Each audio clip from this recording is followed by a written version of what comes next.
반갑습니다. 2021년 2월 14일 주일 예배에 나오신 여러분을 예수님의 이름으로 환영합니다. 네, 우리 먼저 이렇게 인사해 볼까요? 예수님이 우리를 이곳에 부르셨습니다. 네, 설 연휴 잘 보내셨나요? 이번 설은 코로나19로 인해 5인 이상 모일 수 없는 상황이었죠.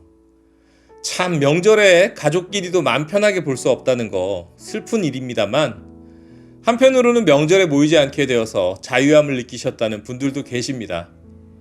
네, 바로 명절 스트레스로 고생하시던 여성들과 취업준비생 그리고 결혼 정년기의 청년들입니다. 우픈 얘기죠. 코로나는 정말 다양한 모습에서 우리를 멈추게 하고 생각하는 것 같습니다. 자, 오늘도 다양한 시간대, 공간, 기기를 통한 예배지만 구별된 마음과 구별된 시간을 내어 준비하고 하나님의 임재를 간구하는 우리에게 성령 하나님이 함께 하실 것이라 믿습니다. 혹시 예배에 집중할 수 없는 환경이라면 잠시 영상을 멈추시고 집중할 수 있는 준비를 하고 다시 영상을 플레이하셨으면 좋겠습니다. 자, 그럼 이제 저와 구별된 마음과 구별된 시간으로 하나님께 예배드릴 준비가 되신 분들은 나는 하나님의 자녀입니다. 나는 예수님의 제자입니다. 라고 우리의 정체성을 고백하는 사도신경을 한 목소리로 읽도록 하겠습니다.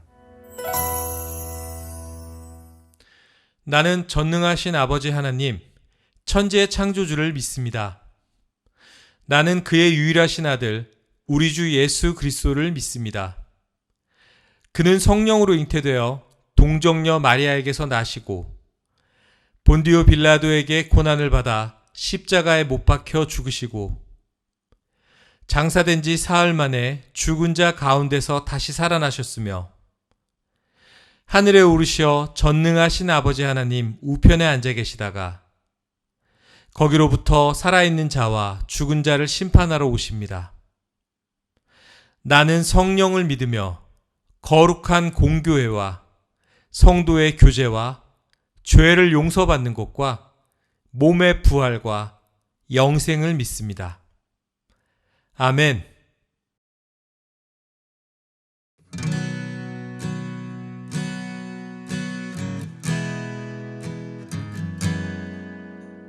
나 가진 재물 없으나 나 남이 가진 지식 없으나 나 남에게 있는 건강 있지 않으나 나 남이 없는 것 있으니 나 가진 재물 없으나 나 남이 가진 지식 없으나 나 남에게 있는 건강 있지 않으나 나 남이 없는 것 있으니 나 남이 못 본 것을 보았고 나 남이 듣지 못한 음성 들었고 나 남이 받지 못한 사랑 받았고 나 남이 모르는 것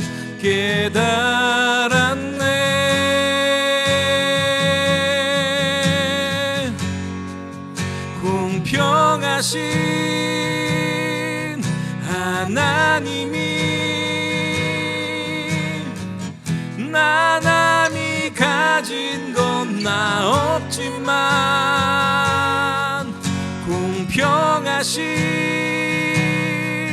하나님이 나 남이 없는 것 갖게 하셨네.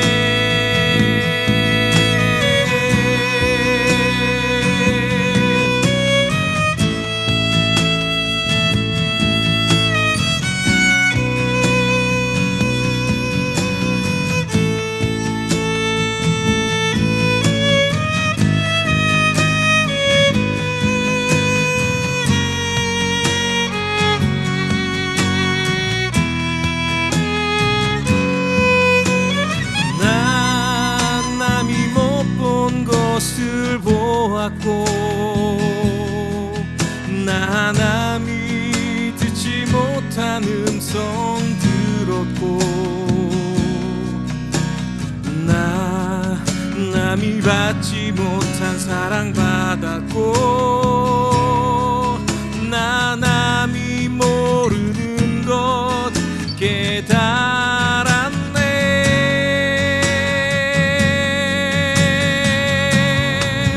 공평하신 하나님이 나 남이 가진 건 나 없지만 공평하신 하나님이 나 남이 없는 것 갖게 하셨네. 공평하신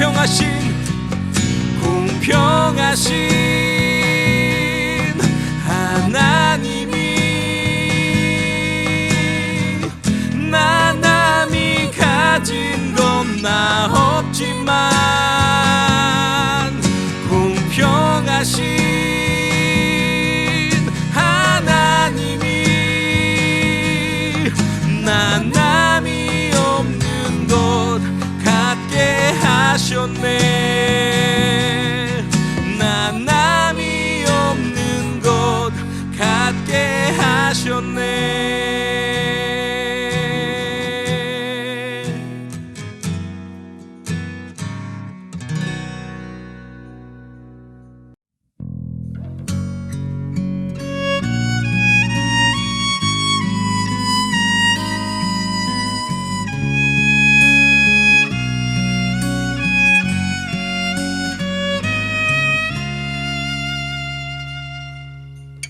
나 비록 연약하여도 나 지식 부족하여도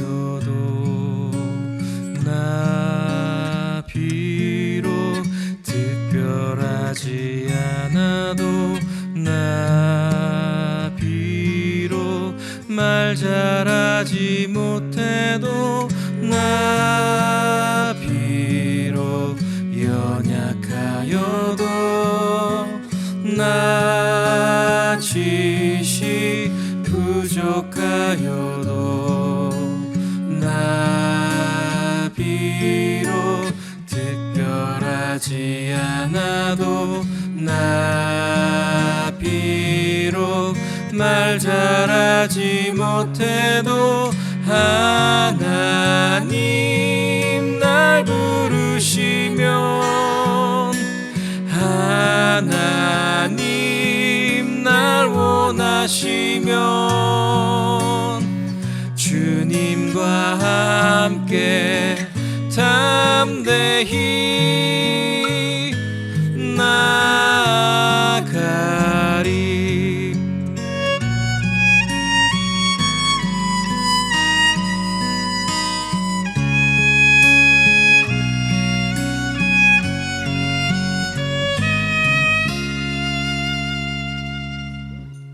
나 비록 연약하여도 나 지식 부족하여도 나 비록 특별하지 않아도 나 비록 말 잘하지 못해도 하나님 날 부르시면 하나님 날 원하시면 주님과 함께 담대히 나아가. 하나님 날 부르시면 하나님 날 원하시면 주님과 함께 담대히 나아가. 하나님 날 부르시면 하나님 날 원하시면 가시면 주님과 함께 담대히 나아가리. 주님과 함께 담대히, 주님과 함께 담대히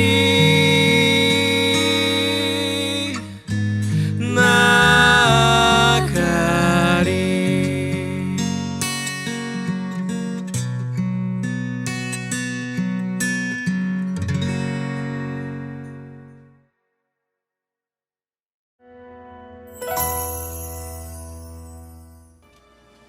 여러분, 걸리버 여행기 아시나요? 네, 어떤 분들은 잭 블랙이 주연으로 나온 영화 걸리버 여행기가 생각나실 거고요. 또 다른 분들은 어릴 적 읽은 세계 명작 동화 걸리버 여행기가 떠오르기도 할 겁니다. 그런데 이 걸리버 여행기가 사실은 대단히 풍자적이고 사회 비판적이어서 한때 출판 금지까지 되었던 사실을 알고 계신가요? 걸리버 여행기는 영국 작가 조너선 스위프트가 1726년에 발표한 소설입니다. 총 4부로 된 내용인데요. 1부는 소인국, 2부 거인국, 3부는 하늘을 나는 성, 4부는 말들의 나라로 이루어져 있습니다. 우리에겐 동화로 각색된 1, 2부 내용이 잘 알려져 있습니다. 걸리버 여행기는 이야기 자체로도 재미있긴 하지만 작가인 조너선 스위프트는 1, 2부 내용을 통해 당시 영국 사회를 엄청나게 풍자하고 비판하고 있는데요. 저는 결국 작가가 비판을 통해 말하고 싶었던 것은 힘 있는 자가 약한 자를 대할 때의 올바른 태도와 마음가짐에 대해서가 아닐까 생각합니다. 인간관계상 우린 누군가에게 강자이고 누군가에겐 약자입니다. 그리스도인들은 나보다 약하고 여린 존재를 대할 때 어떻게 대해야 할까요? 그리고 성경에서는 어떻게 말씀하고 계실까요? 함께 말씀을 통해 배워보도록 하겠습니다. 사람들이 손을 얹고 축복해 달라고 어린 아이들을 예수님께 데려오자 제자들이 보고 그 사람들을 꾸짖었다. 그러나 예수님은 그 어린 아이들을 가까이 부르시고 제자들에게 말씀하셨다. 어린 아이들이 나에게 오는 것을 막지 말아라. 하나님의 나라는 이런 어린 아이와 같은 사람들의 것이다. 내가 분명히 말해둔다. 누구든지 하나님 나라를 어린 아이와 같이 받아들이지 않는 사람은 그 나라에 절대로 들어가지 못할 것이다. 제자들은 왜 어린아이들이 예수님께로 오는 것을 막았을까요? 네, 당시에는 어린아이를 하찮게 여겼기 때문입니다. 로마나 이방 나라의 경우는 출산 시 남자아이는 살리고 여자아이는 버리는 경우도 종종 있었고요. 아이를 팔거나 신전에 제물로 바치는 일도 여전히 일어나고 있었습니다. 네, 너무한다고요? 사실 우리나라도 어린이가 사람 취급을 받게 된 것은 1920년대 방종환 선생님이 어린이라고 이름을 붙이신 이후부터입니다. 채 100년도 되지 않은 일이죠. 그나마 유대인들의 경우 아이를 바치거나 팔거나 하진 않았지만 오병이어 사건을 보면 알 수 있듯이 숫자를 셀 때 아이와 여자를 세지 않을 정도로 하찮게 여겼습니다. 네, 그런 사고방식과 문화에서 자란 제자들은 당연하게도 아이들이 예수님을 방해하는 것을 두고 볼 수 없었을 겁니다. 그런데 예수님이 그 광경을 보시고 노하십니다. 원어를 보면 그냥 화난 게 아니시고요. 몹시 화내시다라고 나와 있습니다. 네, 요즘 말로는 극대노하신 거죠. 아니, 제자들이 나쁜 마음으로 그런 것도 아닌데 예수님은 왜 그렇게까지 화를 내셨을까요? 네, 그건 예수님이 성격이 나쁘시거나 분노 조절 장애가 있어서 그러신 건 아니고요. 예수님께서는 공생의 기간 동안 줄곧 사회적 약자, 천민, 죄인, 병자들과 함께 하셨습니다. 그리고 그들을 돌보지 않고 억압하고 내버려두는 유대인들을 비판하시면서 제자들에게 가르침을 주셨죠. 그런데 3년 가까이 예수님 곁에서 배운 제자들이 또 다른 약자인 어린아이들을 대하는 태도가 이전과 전혀 달라지지 않았던 것입니다. 예수님은 바로 그 사실에 분노하신 것입니다. 심지어 이 본문 바로 앞에 위치한 사건은 유대인의 이혼에 관한 본문이고요. 여기서도 예수님은 당시 약자인 여자를 물건처럼 여기면서 이혼장을 남발하는 유대인들을 비난하셨습니다. 그런데 제자들이 아무것도 나아진 것이 없으니 극대노하실 수밖에요.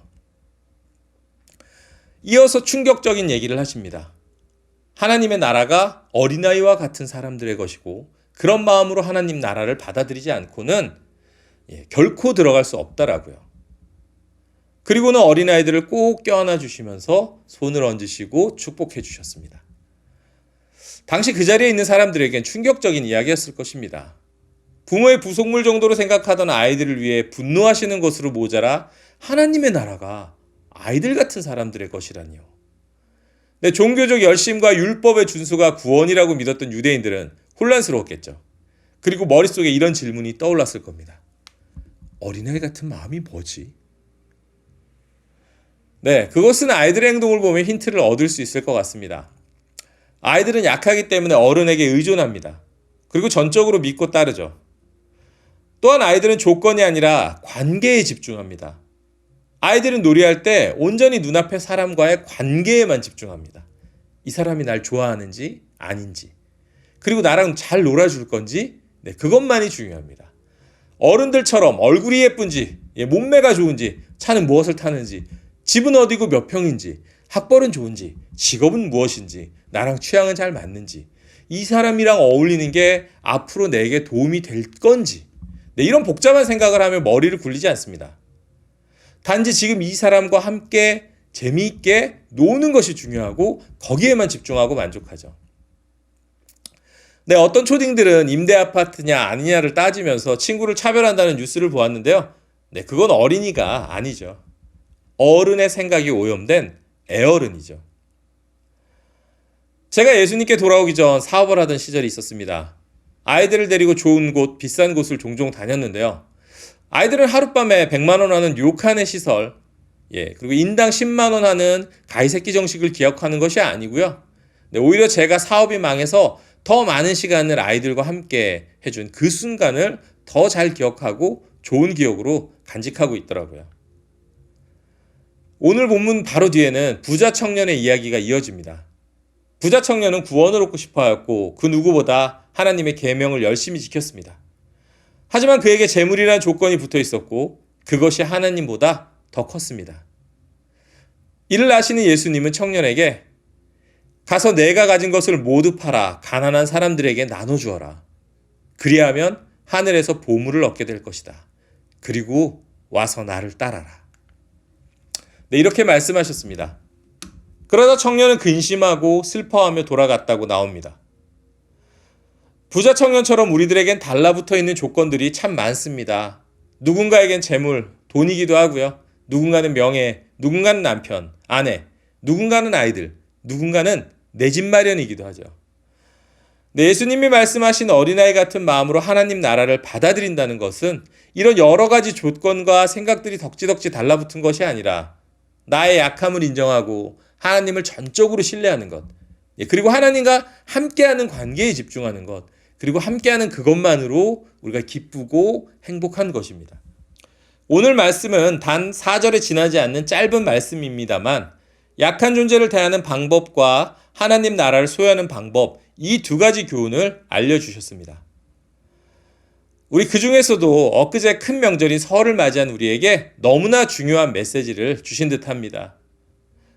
설과 추석은 한국의 대표적인 명절입니다. 1년에 2번 온 가족이 모여서 같이 음식을 먹고 정을 나누는 좋은 시간이죠. 그러나 명절은 그동안 누군가의 희생과 고통으로 치러졌습니다. 수많은 우리의 엄마, 누이, 아내, 며느리들. 네, 주로 여성들의 희생을 바탕으로 명절을 보냈습니다. 어마어마한 음식 준비, 연휴 기간 내 모인 대가족의 매끼 식사를 차리고 거기다 이 예배를 드리는 가정은 아마도 안 하시겠지만 제사 준비에 거기에 명절이라고 인사오는 친척들의 대접, 그리고 끝도 없는 설거지와 청소까지 이런 육체적 고단함만으로 너무 힘든데 고부 간의 갈등이나 가족 간의 갈등 같은 마음의 고단함이 더해집니다. 거기다 친정보다 시댁 우선의 명절 문화로 여자분들의 서운함은 더 커지죠. 그래서 늘 명절이 끝나면 명절 증후군, 스트레스로 가정불화, 우울증, 심지어 이혼율까지 급증한다고 합니다. 이 같은 비극이 일어난 이유는 유교적 문화 때문입니다. 결국 남성 위주의 문화와 사고방식 때문인 거죠. 남자분들은 제사 준비, 명절 음식 준비 등에서 벗어나 있습니다. 그리고 혜택만 받습니다. 더 심각한 문제는 자신들이 문화적 강자 입장에 있는 그런 사실을 전혀 인식하지 못한다는 것입니다. 그리고 문화적 약자인 엄마와 누이와 아내의 고통을 제대로 보려고 하지 않습니다. 그리고 더 비극인 것은 평생을 여성으로 약자로서 고통받으신 여성 본인이 또 다른 약자인 가족 내 다른 여성에게 문화적 강자로서 고통을 안기는 경우도 많다는 것입니다. 이러니 많은 여성분들이 이번 설에 코로나19로 5인 이상 가족 모임을 금지하는 방역당국의 권고사항을 기뻐하는 것입니다. 심지어 맘카페엔 서로의 시댁을 방역수칙 위반으로 신고해주자는 우픈 글도 올라왔었습니다. 그리고 실제로 이번 설 기간 포털 뉴스를 보면 명절 증후군 관련 기사나 그로 인한 사건 사고 뉴스가 확 줄어 있습니다. 적어도 그리스도인들 가정에서는 누군가를 억압하고 희생을 강요해 내가 편안함과 즐거움을 누리는 것은 근절되어야 하지 않을까요?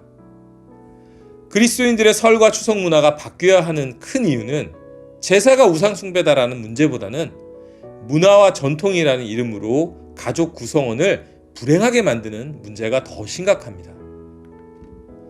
하나님의 샬롬을 이 세상에 구현할 의무가 있는 그리스도인들이 화목의 이름으로 누군가를 억압하고 그리고 불행하게 만든다면, 그래서 우리 가정 안에 하나님의 샬롬을 구현하지 못한다면 과연 우리는 그리스도인이라 불릴 수 있을까요?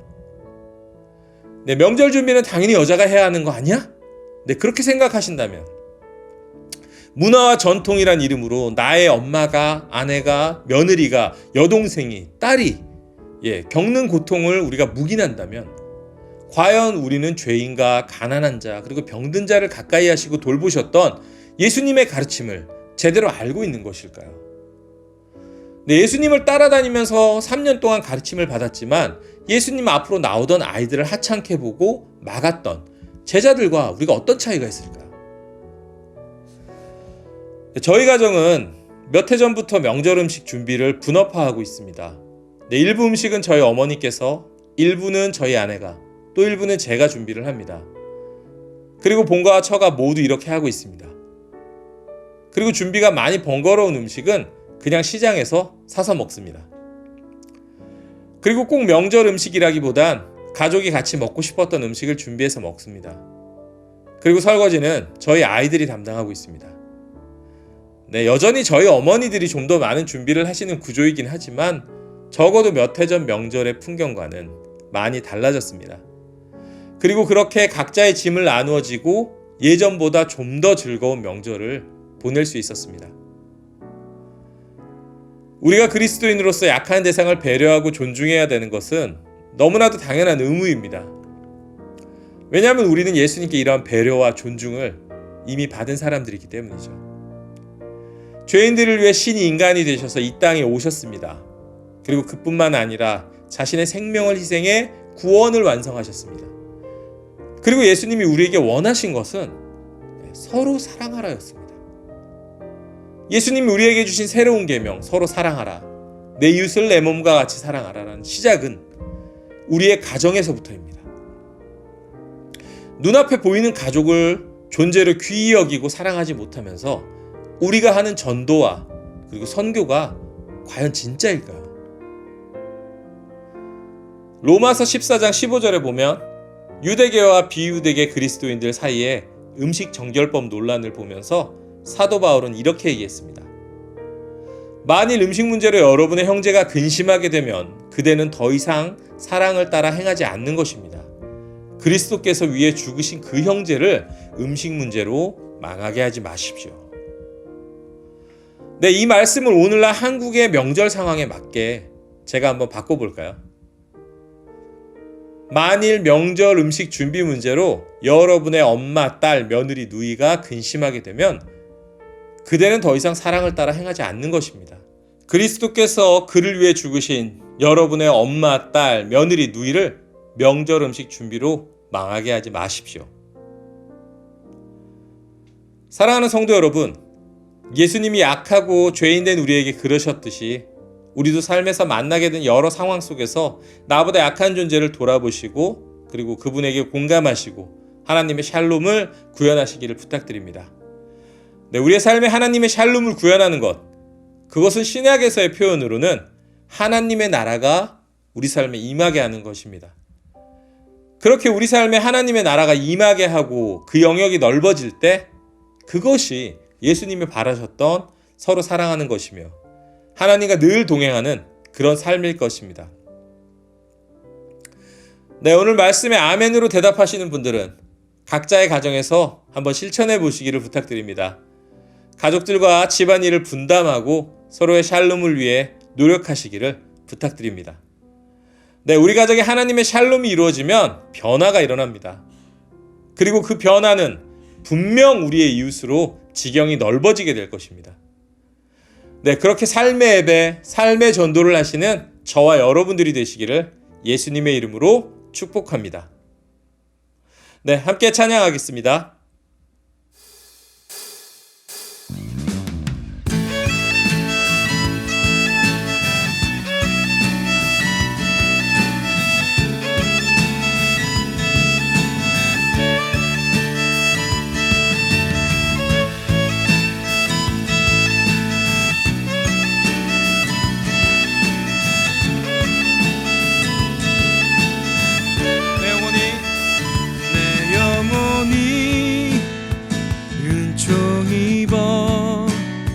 중한 죄짐 벗고 보니 슬픔 많은 이 세상도 전국으로 와도다.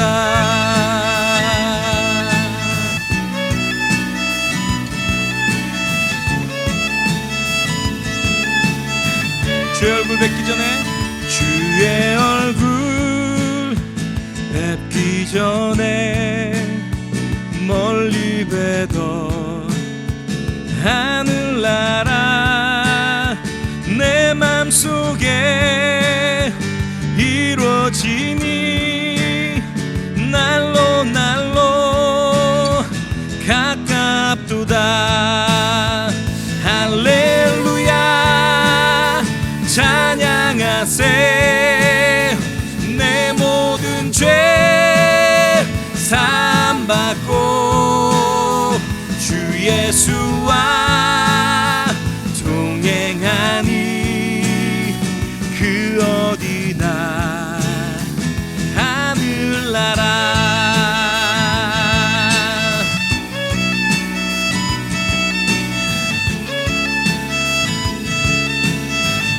높은 산이 거친 들이 조막이나 궁궐이나 내 주 예수 모신 곳이 그 어디나 하늘나라. 할렐루야 찬양하세. 내 모든 죄 사함받고 주 예수와 동행하니 그 어디나 하늘나라. 할렐루야 할렐루야 찬양하세. 내 모든 죄 사함받고 주 예수와 동행하니 그 어디나 하늘나라.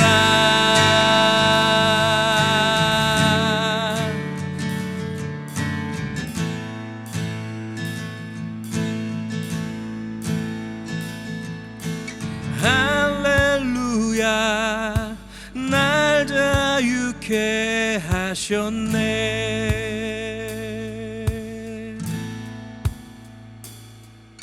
내 모든 삶 주 예수께 속했네.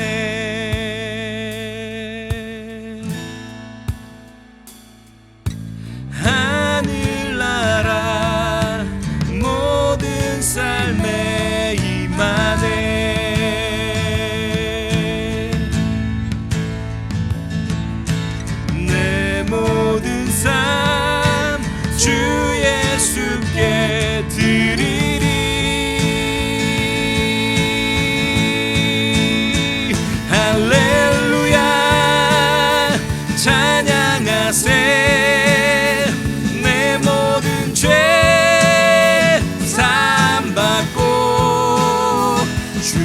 예수와 동행하니 그 어디나 하늘나라 할렐루야 할렐루야 찬양하세 내 모든 죄 사함받고 주 예수와 동행하니 그 어디나 하늘나라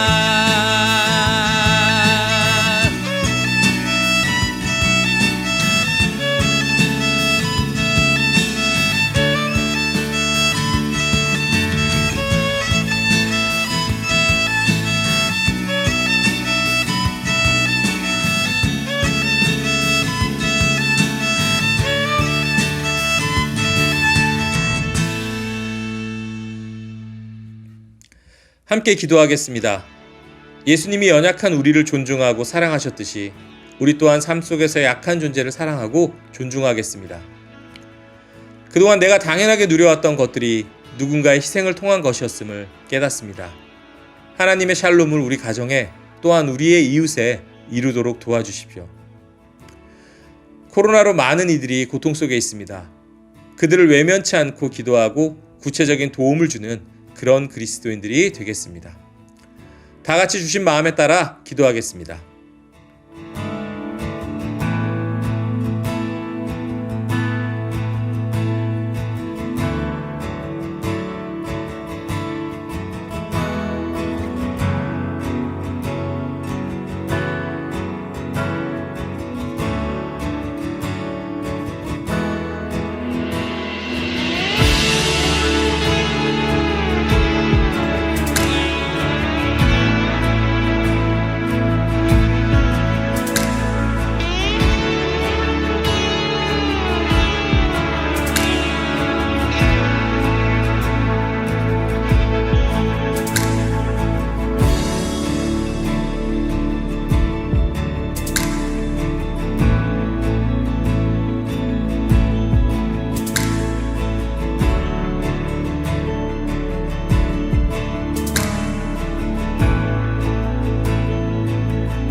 네, 광고 시간입니다. 남은 연휴의 마지막 날이자 주일 평안하게 보내시길 바랍니다. 그리고 우리 삶에서 만나게 되는 또 다른 약한 존재들에 대해서도 돌아보고 예수님처럼 존중하고 사랑하는 성도 여러분들이 되시기를 부탁드리겠습니다. 네, 그럼 함께 주기도문 고백하면서 예배를 마치도록 하겠습니다. 하늘에 계신 우리 아버지, 아버지의 이름을 거룩하게 하시며 아버지의 나라가 오게 하시며 아버지의 뜻이 하늘에서와 같이 땅에서도 이루어지게 하소서. 오늘 우리에게 일용할 양식을 주시고 우리가 우리에게 잘못한 사람을 용서하여 준 것 같이 우리 죄를 용서하여 주시고 우리를 시험에 빠지지 않게 하시고 악에서 구하소서. 나라와 권능과 영광이 영원히 아버지의 것입니다. 아멘.